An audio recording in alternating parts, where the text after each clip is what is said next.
Hi,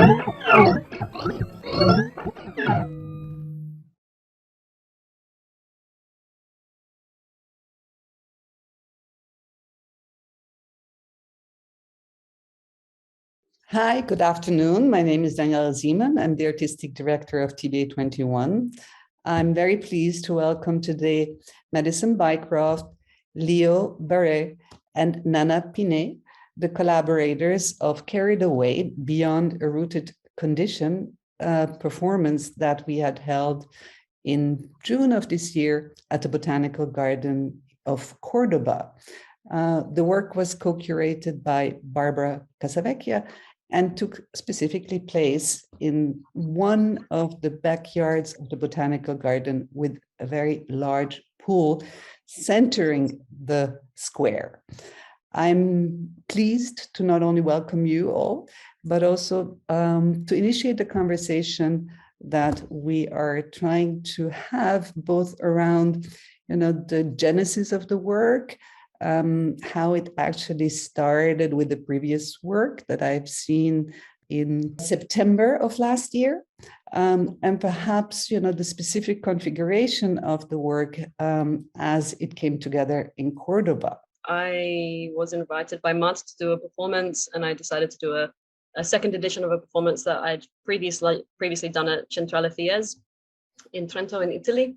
And I wanted to sort of push that performance, which was called Uncommitted Barnacle, to have different voices, to change a bit with more than one body.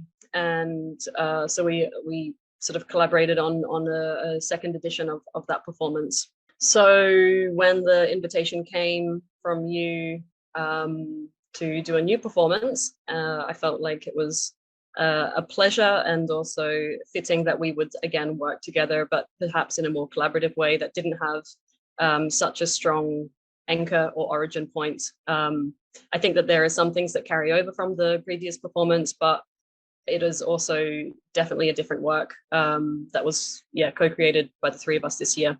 So let's start at the beginning of the work, perhaps, and then we can move through the botanical garden and the pool and the sort of various moments of the piece. I'd like to start with the first appearance where Madison sort of becomes a many-eyed potato, and you are reciting a list of 30 things that I know. And it's a list that specifically names and unnames. It begins with 1 and A. And I'd like you to sort of perhaps start unpacking a little bit for us what that list does and, what specific ways actually it, of course, responds to the nomenclatures of, let's say, botanical specimens and the site which hosted us.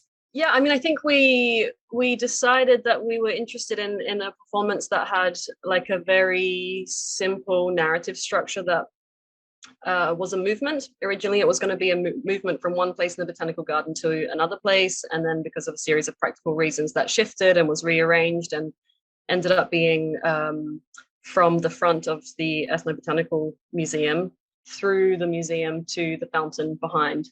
And that was like the physical movement, but also a movement that started from a frame or from a structure or from clarity, legibility, certainty towards something that was messier, perhaps illegible, perhaps more difficult to grasp in a way.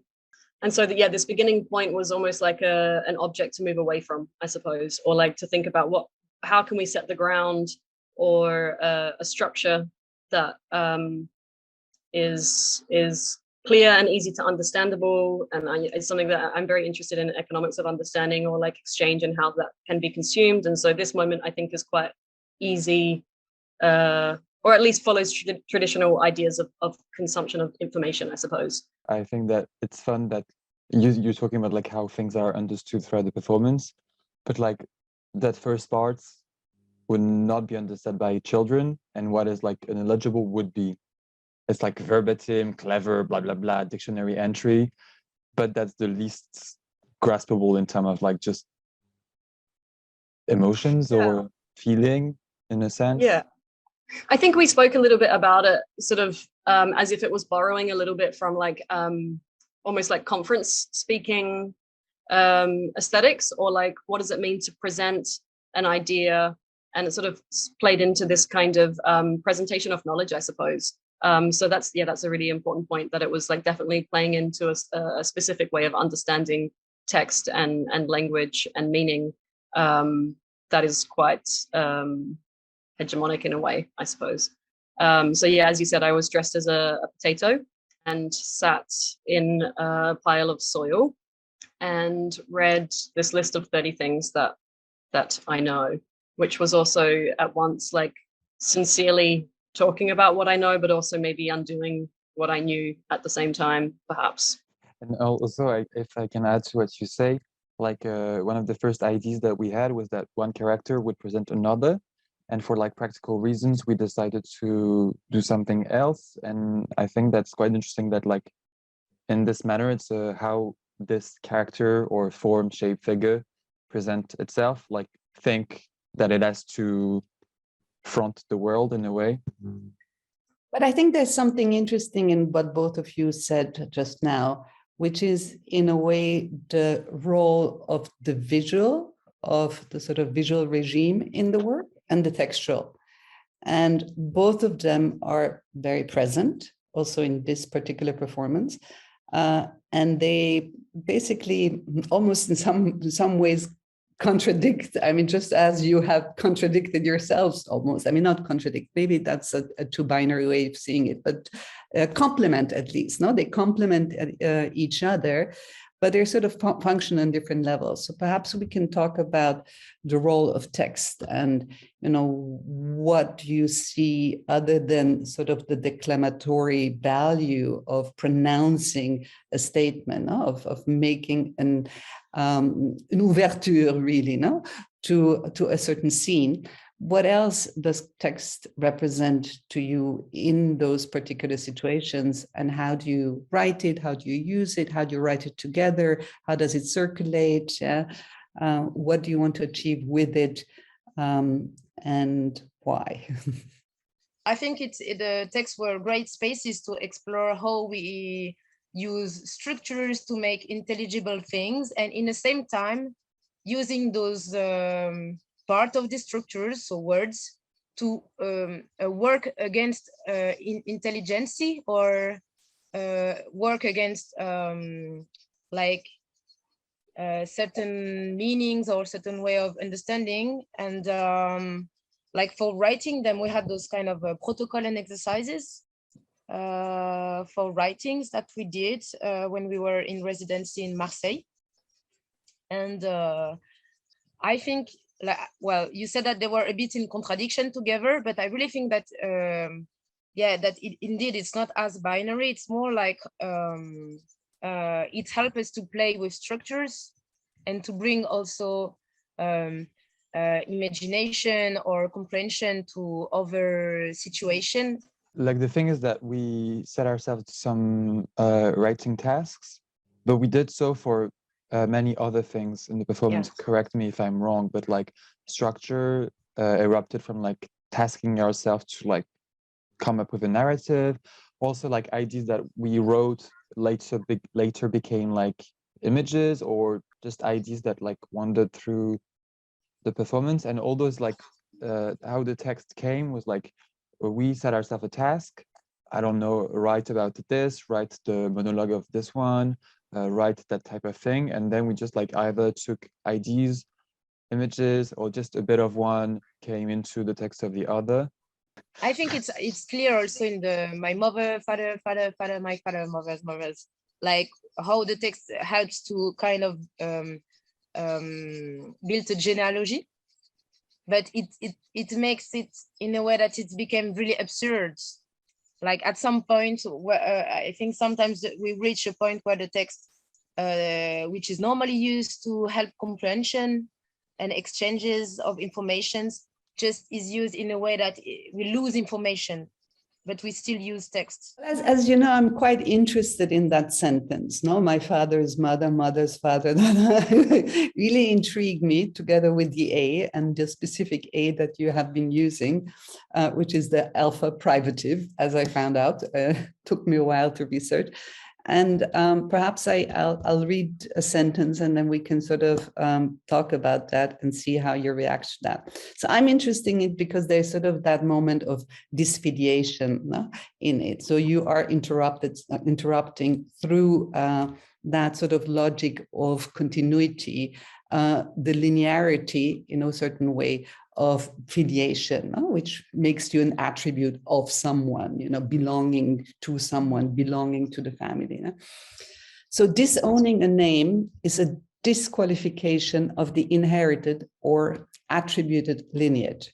To refuse the name of the father is, in a way, to quote Elizabeth Povinelli, subjective suicide, the suicide of the subject. It is both the precondition for political subjectivity, by introducing social rupture, and the impossible duty in that it prefigures, I'm quoting Elizabeth Povinelli, how bodies and minds can remain at once in the world and out of the sequence with the world it is seeking to create or has successfully created. Povinelli goes on to say, when I extinguish, I'm making a world in which I no longer make sense. But about the possibility of constituting subjectivity, of the possibility and impossibility at the same time to disassociate yourself with the lineage from which you come from, but at the same time that disassociation always already happens. No? It is kind of the fact of, let's say, becoming an adult or becoming sort of a social figure or any form of becoming really, no, is already sort of an act of self-constitution. I think it also, I think a lot of the performance and maybe also a lot of the material that you've written about the performance, Danielle, is playing with a kind of ambivalence. And I think that like that text is spoken by a potato human at a specific moment in a specific performance in a specific place. And in that way is quite individual. It's an individual individuating moment, let's say, but at the same time, I think it's also tracking itself back to shared, speaking from a human perspective, a shared origins that might be fishy origins, but also maybe the ambivalence between, I mean, Australian Anaïs talking about us all being bodies of water, but at the same time, different bodies of water that at any one moment are separated and individual, I suppose. But also this moment in the performance where the list starts to build and goes on and on and on is one of the last moments where those characters, even if we did not define them as characters, phrase things out or talk about themselves or where they are. After this moment, there's like one moment where Nana embodies a fish and says things in a different register. And then we go on to like modes of expressing that are more about moving, singing, more action based. And also I think that's and the text that you just read, I forgot the name of the author, resonates in this way that like at some point they stop to talk about themselves and they start to do things.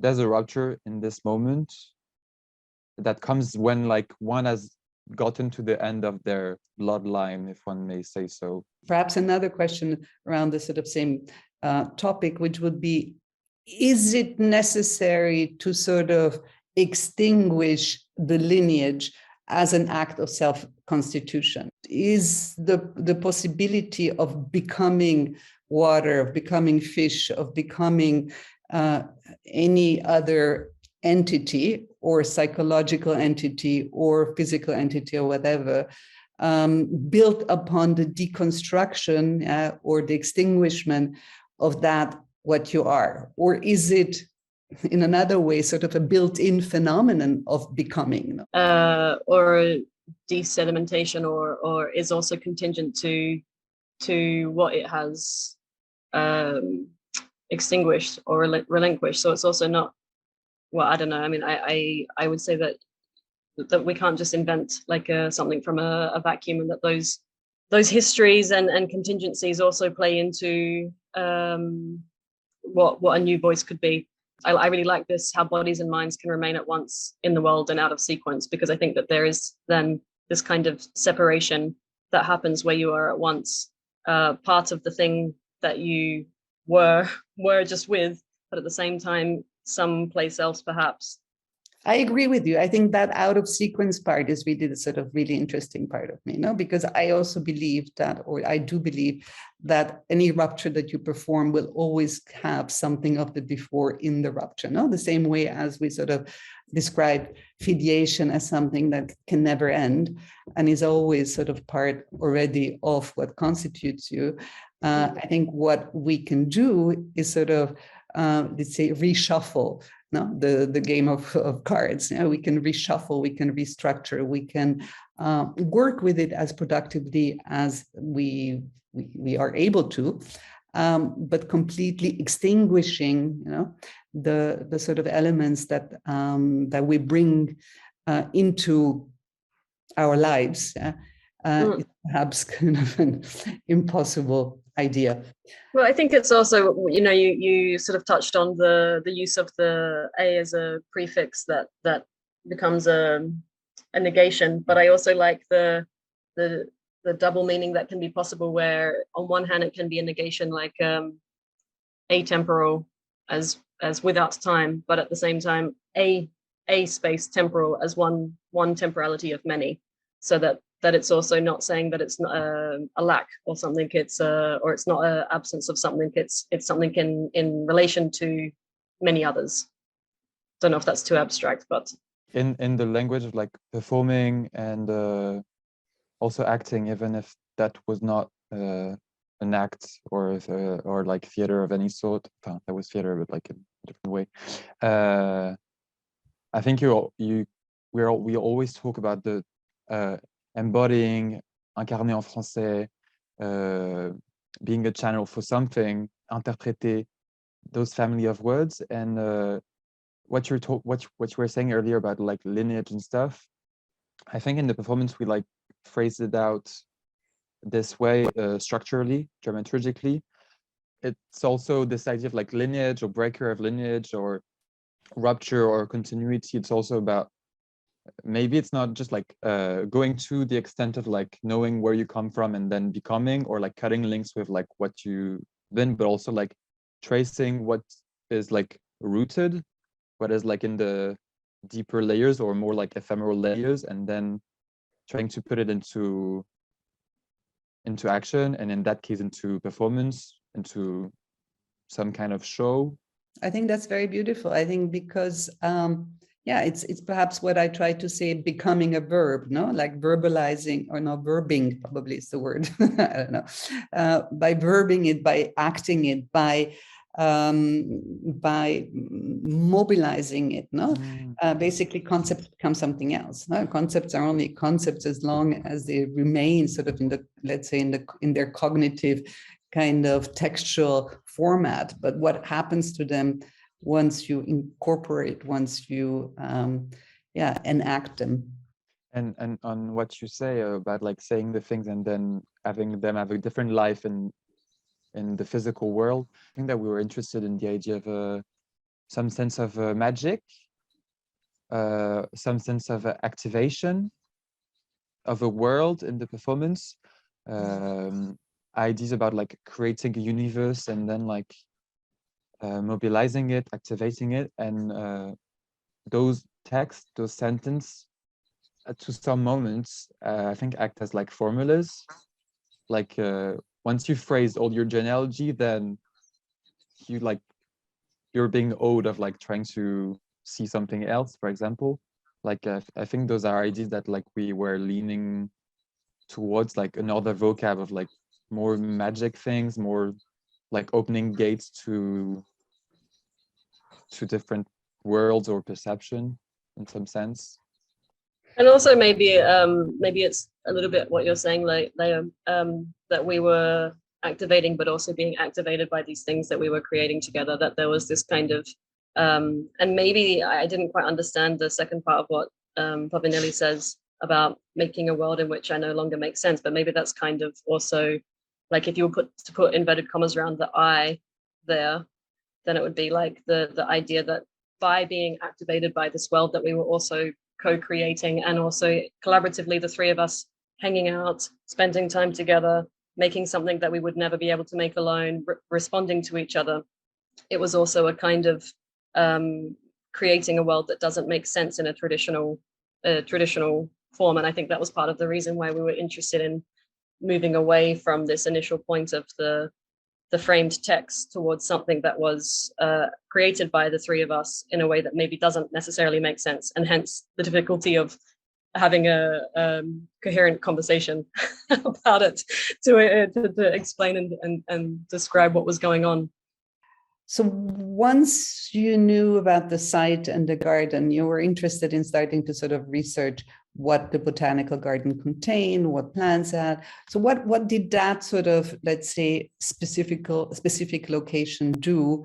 And in what way did you feel compelled to sort of respond to it? And what part of that response was interesting, let's say, in the further structuring of the work? I mean, for me, the botanical garden, as you know, has to do with the ground. No, that is sort of in the piece. I mean, it is a way of sort of grounding it into a specific history. Of course, it's a very simple way of framing it.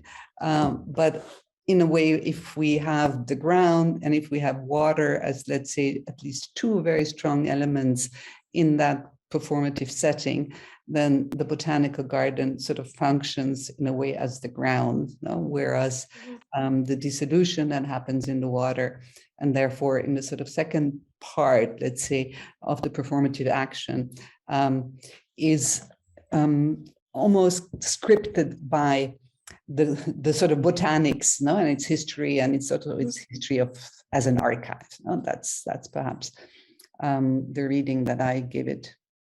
We were, yeah, exactly that, without making too many like sweeping associations, thinking about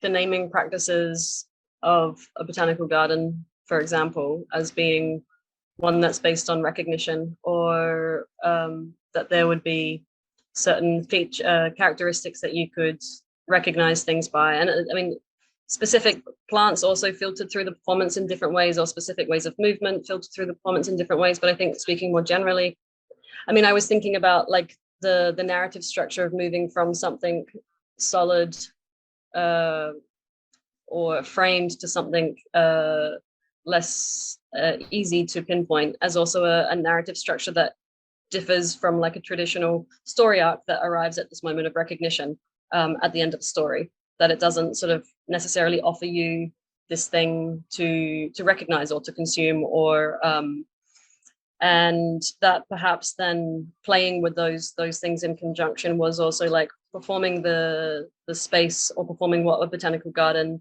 or performing against some elements of what botanical garden might play into, I suppose. In the end, the parts in which we're acting is just like are close from one to the other, and we spend like a huge amount of time trying to create a route from one place in the garden to an arrival at the fountain, and that like got written off in the end of the performance, but that still existed in terms of time for a long moment. And this long moment of time that we were thinking with this structure informed all the performance. And what is happening later in the water is like, basically we could not do it for many reasons, and we were frustrated about it. And when we tried to make it happen, we did not find a solution that was like suitable and that we were happy with. And so it was like very much like trying to work with, but working against. And when we decided to work against, like it eased to imagine the more watery liquid part of the performance. But like we struggled with like the structure of this place, what history it carries, how it's a place of like readability for species of the whole world, basically, plants and stuff. and now it's all like also like you say, like a living archive of some history. I think like there is kind of maybe kind of a mirroring process. Like I believe that the organization of a botanical garden is like organize the living, like what is living, categorization, and with all those names and stuff. Like, but the living is organized by an external power. That is the botanical garden. And I think like in the performance also, we kind of tried. I think we have been really influenced by like the reverse path, but by being structured or to structure the performance from living movements. Like we talk a lot about waves, like having wavy dramaturgy, kind of how the shape of the living, it can be like growing, floating, relationship to water, how this living characteristic of the living, has kind of shaped also our practice or organized it, kind of. And that's really clear in the singing moments, you know, when we all sing together and there is all those kind of wave coming from each other, going down and up, like, and saying all those watery words. I would like to comment on, and I'm not suggesting that this is what you say or what the piece does, but something that troubles me quite often is when, let's say, the water is sort of set against the earth or the terrestrial against the watery. I think, again, there's something really problematic that sort of starts coming in there. The same way is, you know, there's a long tradition to sort of see the archive, no, as the space of elimination, erasure of the histories that doesn't contain, of the documents that it does. There's always that kind of, which, you know, obviously this is how sort of critical thinking very often happens. But I think the interesting thing in these performative situations is that we can sort of shake a little bit at these foundations. And so I guess, in a way, for me, the watery is something that functions also on the terrestrial and vice versa. I think these are, let's say, capacities and forces that are not exclusive to specific environments. And perhaps I now read the sort of second sentence from the text, and we can then discuss it. The archive, arche, is the first principle. It is a depository. It consolidates and reduces excess and fixes plurality and reduction. It is death-driven in that way. The death drive is also a desire to return to a former state, hence to archive the body. The body is an archive, with the archos being its anus, asshole, rectum, etymologically, but also the ruler. Arctium, from Greek arctios, is the plant, an archival assemblage, as you have shown us. With the classicist Mariotello, I would also suggest that archive feeling, and not only Derrida's mal d'archive, befalls the archived object and biofact. In its archived state, the arctium, plant, is a mutilated object. As such, it refuses completion, the full thingness of the thing, the production of meaning as complete. That's what it refuses. It rejects any form of actualization, normativity, and calcification. I wonder what you think about it. I was thinking when you were speaking about this kind of false binary between terrestrial or the water not belonging to the terrestrial as being something that I think we also talked about at different points in terms of like opacity of water, and when water stops being transparent, it's often because of a presence of other material being there, and also muddiness or swamp-like environments that are somehow these kinds of interstices between so-called water and so-called earth as being something that's quite unstable. And I mean, I think we were definitely, well, I'll speak for myself. I think I was definitely thinking about rootedness as being coming from something that was stable and structured, but also playing with that a little bit, because eventually the potato leaves its its rooted condition and wanders through the museum. So it's also kind of like sort of participating in this false binary, but at the same time eventually submerging it in water. And also, I'm glad that you like recall this binary of like earth and water, ground and water, because and also Mads, what you said about the different bodies of water that we visited throughout working on the curve, because we talked about the mangrove quite a lot, which is this place where like trees root themselves like in water first and then dirt, and we tried to write with, I don't know how we could say it without sounding too pompous, but like a mangrove methodology to some extent.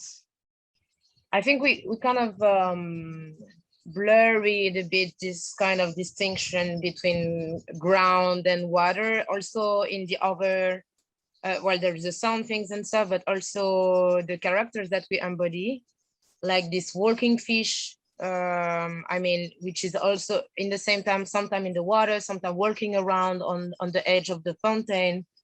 So just the ability of walking is also related to like the ground and a non-water condition kind of. And also Leo's character, which is where she has also this, where she carry waters out of the water, like in the air, and there is all this work of pressure of the water that just make it flow, etc. So I feel like we kind of tried also to embody different relationships of the water in other environments, and letting the environment influence the water we were carrying. Like the fact that you talk at some point in your text about like how the water is all these characteristics that it has at some point, not only reflection, but multiplication of the characteristic and possibilities of the water. Like the fish is leaking water, the eyes of the potato are crying bubbles of water. There is all this relationship to water that I think kind of, I don't know, that does not, all those relationships to water that does not only belong to water. I guess what I'm interested in the quote that I read by Mario Tello is that idea of the incomplete object. No? That basically when we are considering archived documents, no? We only sort of consider that which is not there, which is erased, but what is the status of the object in the archive? Or what is, let's say, coming back to the botanical garden, the status of that plant that is part of the specimen collection. And if you think that the work performed onto the plant, or the other way around, how the plant almost resists its completeness, no, by actually being not the full thing, you know, let's say if there's a fullness of things, by resisting that idea of completion, of actualization, of actually being sort of the specimen that represents, no, its order, let's say, its family, its lineage. But it's never that. It's only, you know, it's mutilated. No, it is an object that is in a way lacking, but that lack in a way also shows the, let's say, difficult relationships we have with these objects that we try to order and to classify.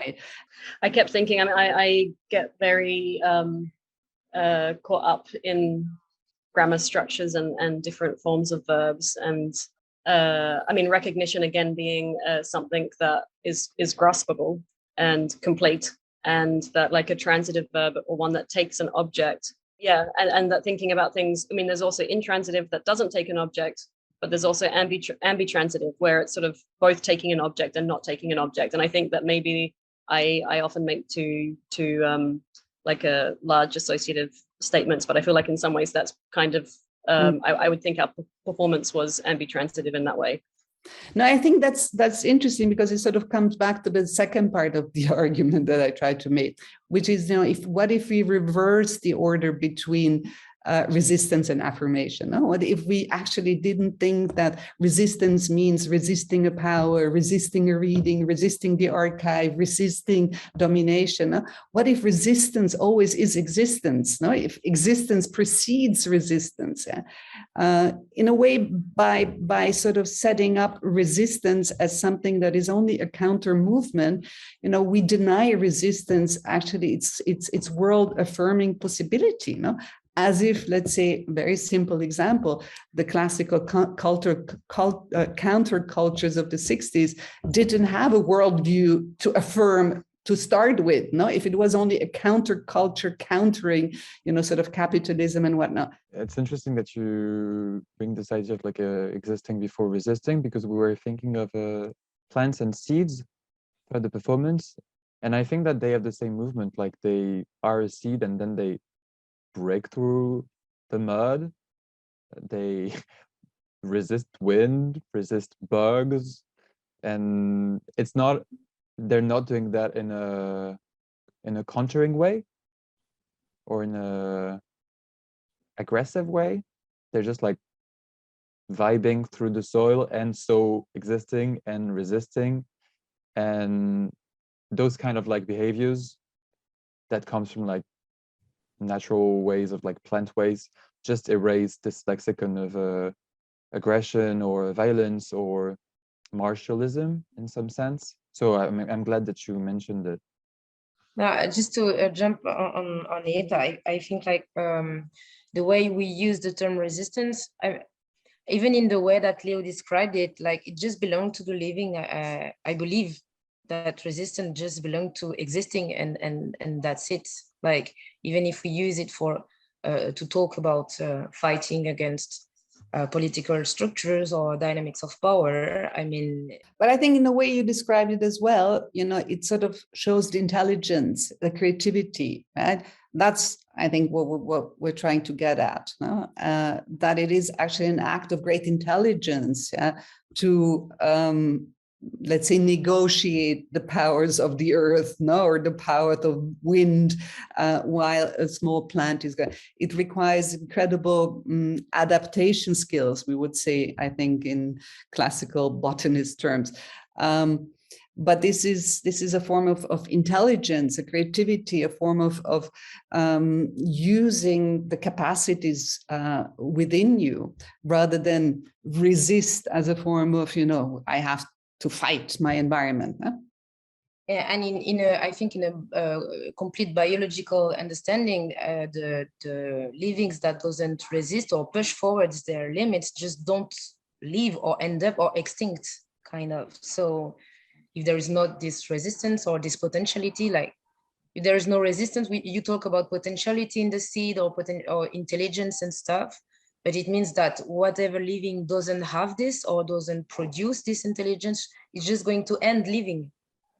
Every living entity develops its own intelligences. And by the way, this is one of the things that I'm always getting fascinated in, sort of looking at the oceanic, because the ocean has such a long intelligence, so much longer than the terrestrial. So these forms of, let's say, singularization. No? If you just look at the incredible beauty of the things that you see in the oceans, it's a form of sort of singularization of let's say, resistance, that comes from the capacity of endurance, no? of sort of their longevity, of their long living lives, where they can adapt and readapt and change and respecify and recreate, no?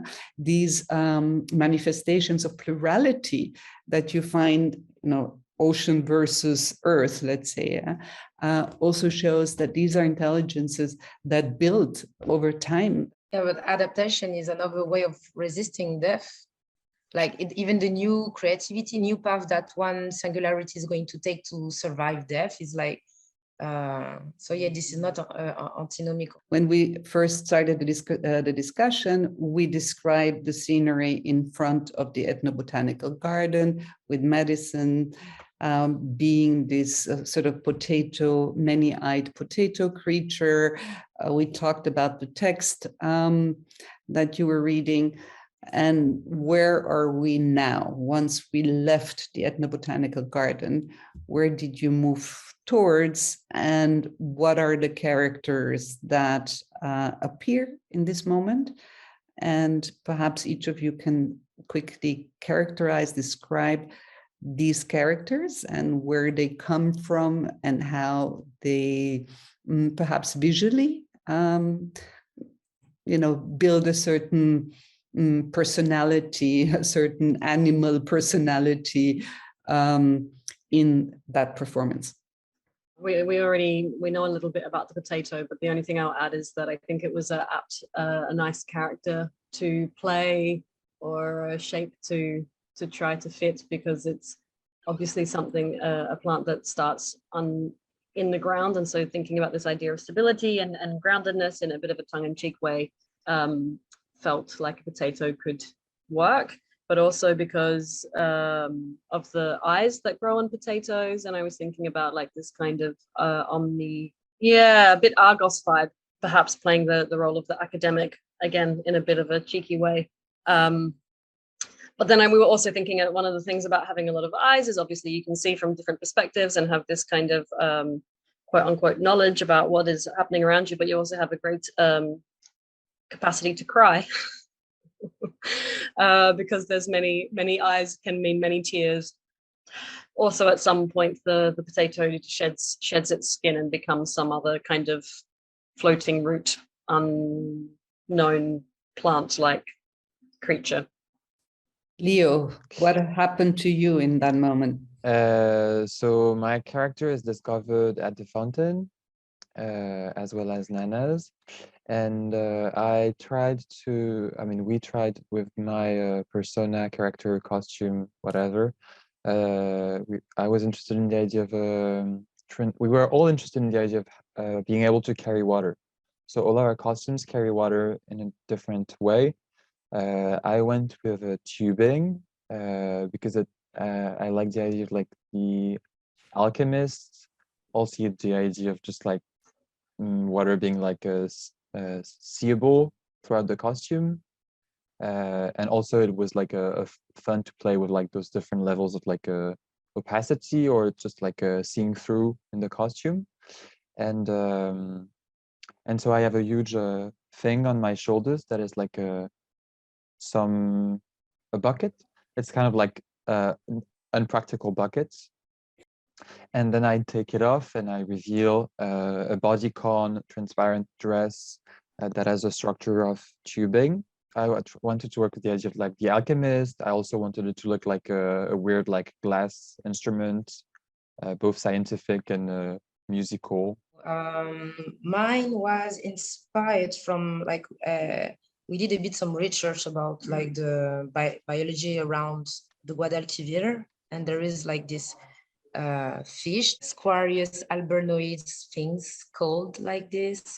It has 3 chromosomes, so it's kind of a trisomic fish kind of. So when people come to the fountain, there is this fish coming, swimming around, just going up and down in the water. So we don't see them like right now. And he's made of algae, a lot of fabrics and materials. So it kind of looks like a bit of a récif, coral reef also. Coral reef. It's kind of look like this, and there I have this big head fish, and then I just go up on the edge when we are 3 of us on the edge, and the costume is like leaking water because the sponges are all full of water. Yes, and after that he has this kind of he kind of embody also. He also holds this speech for the water. He has also this kind of one-man show at some point, talking to a mic and talking about the memory of the water. That is, and the water say that they are full of memory. They have no beginning, no ending. And after that, I just have this silver also suit under the fish body, kind of, when I take it off for the last tableau, I would say. And then perhaps as to the first scene, what happens there? So all the audience arrives following Mads, and in the middle of the fountain, there's like a conglomerate of shapes.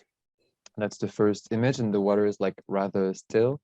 And then we start what we are calling our first wave, where it's just like a pattern of walking with sound and voice, and that plays dramaturgically as kind of like a, I mean, that's how we intended it. I don't know if that's the effect, but kind of like a contract of like, okay, it's going to be a circular pattern. We're going to work with a repeated motive that is going to disintegrate or integrate itself, however you want to phrase it. And so this is like just a choreography of walking combined with sound and pace that takes place on the little sidewalk of the fountain. Maybe it's nice to touch again on like the text that happens in this second part of the performance, because it has a different kind of status. As I'm not sure, as Nana was saying, I think that there is this kind of layering, or maybe layer of voices that then means that as we walked past the audience, there were these kind of fragments of text or pulling apart of words, plus layering and layering of these different repeated phrases, which obviously has a very different kind of sensation for the audience. We enter the fountain. These songs continue, or if Bluetooth speakers worked properly, they would have continued. And there is a very slow pulling apart of this sort of central island space into smaller pieces that all float, that are all different colors. The water becomes less still, so there is a lot of color that's also reflected in the water from the sculptures, also from lighting. They're sort of moved around, they're followed, they're guided. There is a moment of song, which was a second wave moment that had a kind of play with a series of words that were sung in a phonetic sense, but also sung in a way as to reflect what they were, quite onomatopoeic, I suppose, that then kind of crescendos in this tempest moment, becoming techno beat. You know, how do you produce it? You know, what are the, let's say, just the processes that lead towards these forms of composition? And exactly like, why song, why music, you know, what do you see, which capacity does it bring basically to the performance, or what do you want it to perform, what do you want it to sort of achieve and do? We were talking before this meeting about our methodology and how we had like some basic structures, but actually a lot of the material was produced from us spending time together, and the performance making also as a way of us becoming closer friends, and also leisure and pleasure. I think all three of us really enjoy singing, and I think the presence of song and musicality is a reflection of that. It's a kind of world building that we were collectively doing for ourselves in the performance, but also between us and the relationships that we built through the process of making the performance, I suppose. But I think that's like very simple, and Matt said it is because like we enjoyed it and that we liked to sing, and then we're like, okay, we're gonna do something that, and like it involves sounds, of course, but most of the material was created out of basically having fun, cracking jokes in a serious manner. And but same for all. Like one of the first thing we said is that we want no stress. This didn't happen, of course, but the second thing that we did was like Matt said, okay, I want to go towards color that bring joy to me. And I think that's like one of the things that we tried to follow. Like the songs, honestly, all of them are very enjoyable to sing. Every musical moment was just basically fun. And I think that's something that was really important in how we got them into the work. Like there's nothing painful, at least for me, in the performance. And that's rare enough to say it, because in many other projects it happens, and this was not the case here. So it can sound silly, but it was actually like really important for the three of us, I think.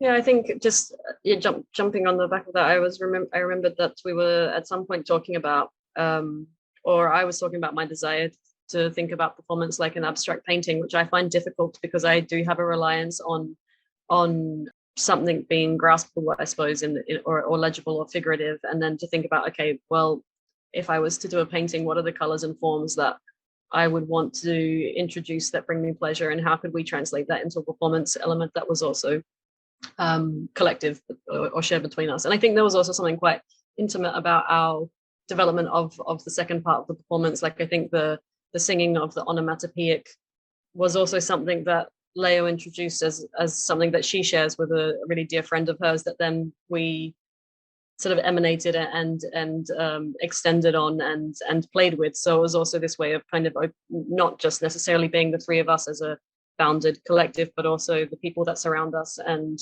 the different kinds of influences each of us have and brought to the performance as well. Léo, can you tell us what the singing of the onomatopoeic is? We're in the streets, and if a motorbike passes by, we say moto, moto, moto, for example. Or like if there's like a rain, say rain, rain, rain, rain, rain. If there's like a door that does boom, say door. Voila. So that's the game. And I told that to Mads and Nana, and we're like, that is so fun. And so we just like created this little operatic song with like the vocab of water. And then the how it came in the performance is just like, we just like rehearsed it, harmonized daily throughout the song to come with like an intuitive like structure. This moment is not written, but it happened to sound each time more or less the same. And so we just like took this little game and tried to mold it into something that was like our own. But the basis of it is like just the silliest game you can think of. Our process really start from playful games and enjoying and desire and pleasure, and then get to a structure, I would say. Like even when Léo proposed the game, then we start playing it and we kind of like it. And then we kind of saw how rhythm and music and size of the words we were using could kind of recreate this impression of waves and kind of trying to work to a more and more structured use of the game, kind of.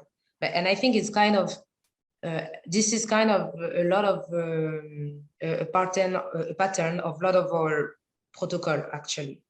I mean, I think it was, we had lots of conversation about how we were going to do that. And at one point, the objects weren't going to be present at all, and then they were going to be introduced. And then we thought this was really not fitting with what we were wanting to do. It was like, well, it's interesting. I was just thinking about improvisation as being like having two different, like the idea that improvisation could be the creation of something new. That is like a totally intuitive or anyway, I'm not going to talk about that form of improvisation, but more the kind that you might make a dinner from the ingredients that are in the fridge, but you would like rearrange them into a different kind of combination or a different kind of relation to each other that would then open something up. And I think that in some ways that was kind of what we did, that was this kind of something that was quite solid, and there wasn't space between the objects. I think there were like 7 objects. Oh no, there was many small ones, but they were very compressed in the beginning, almost like a singular body that then kind of is pulled apart, and the water becomes the sort of space between them. They create these different kind of color combinations together. And I think that our relationship to them was both like jumping, I'm just thinking off the top of my head, but it was kind of like both releasing them, but also guiding them, but also being guided by them. They had like strings attached to them, so there was a possibility to almost shepherd them. But then at some point, the wind would come, and then we would follow them to sort of guide them back. So it was also choreographically something that was had very basic instructions or rules or something that we then each time moved differently between, making sure that they didn't hit the microphones. Also, I would like to add that like we try to think of them as little islands. Like some text that I didn't know that Nana and Mads introduced me to is like a text about archipelic thoughts. So this idea of like water islands and stuff. And also there's an idea that like, I don't know if it's like you can see it in the performance, but it's something that like really informed the work, is that from thinking about them to making them to having them ready and in like a good state for the day of the performance, like we had to do a massive amount of care to them. And I think that's really important because they were so fragile that they almost became like little pets that we had to like repair, repaint every time we would like use them. So they were both like, I love them, but they were also a pain in the ass to just maneuver. And so I think that's important to say that like there's a whole relationship that we have with those cultures that is about like caring about them, making sure they don't heat nothing, that they don't like soak up in water, that they don't break apart in this like big pile in the beginning. And I think that informs a lot how we like treat them, how we like maneuver them throughout the pond and throughout the performance. But I also love always the sort of very serious gaze and feeling that you always kind of transport. I mean, always, I've not seen that you transport in your performances. This almost like detached, disinterested kind of sense of, I mean, almost a little bit bored by what I'm doing here. And I'm always kind of like, I know I'm here on stage, I'm performing as a potato and as a, I don't know, fish, but in a way, I don't know if I'm caring too much about, if I'm too self-conscious about who I am, what I represent in this moment. And I thought, again, that's such an incredibly strong moment in kind of disarticulating and creating a bit more complexity in these things that add to the reading of the pieces. Like in some ways we were playing characters and in some ways we weren't playing characters. And I think that there was a kind of an attempt to bring the distance between those things closer. I also, I mean, speaking for myself, I also often find it difficult to, yeah, I mean, I think that when you are inhabiting or being inhabited by like the voice of the potato, for example, I don't think that I think that there is a complete collapse often that happens there. I also think, I mean, I'm very interested in flat effect and deadpan, and that probably comes through in a lot of the way that I perform, but I also feel like even claiming that is also claiming a kind of expertise that I just don't have. And actually also my non-performance could also be naivety or untrainedness. But I also, I mean, like that's not even I'm not being self-deprecating. I think it's interesting that there is this kind of, for myself at least, Léo and Nana both have a lot more performance training than I do, but yeah, that there is a kind of naivety or figuring it out as I go along that also then kind of cuts a certain kind of expression or but also no, it's not like a performing as a, I don't know, like sewing your arm and like you're in complete pain and it's like beautiful performance art. It's also like a list of tasks that we have to go through, which is like if I'm speaking from the other background, which is different than when you have like a 2-hour play where you're just gonna flow with the character and discover its state of mind. Here we have like A, B, C. At this point, we're going to be there. It's also like super great release for us in the piece because like it's stressful to like just be in front of other people to do. And like what you say about being detached is also because we try to create this frame where we have like one task, one geographic point that we have to be to at this moment. And I think that's also playing what you describe as your ressenti of the performance. I think I can relate as like in between those actions, like from doing this to doing this, like there is indeed in this huge place that is the fountain, like just going from a place to another, just going around with the little island, walking like this. And I think there is kind of those time of in-betweens, kind of, not really performing something, but also being in the performance. Like, well, I think it's interesting what you say, because inside I kind of feel really a bit vulnerable during those moments, because actually I'm not like over-performing something. I am just like going from a place to another, doing what we have built and stuff, but not talking, not overproducing something. So there is kind of those moments of floating during the performance, where anything can be. I think it's really nice, because on your side, like Daniela, you then you kind of imagine stuff, like it makes you relate to some other stuff. So yeah, it's quite interesting actually, even if it was moment of really vulnerability for me during those parts. No, I think that is very obvious, no? That let's say the production intensity of the piece is immense. No?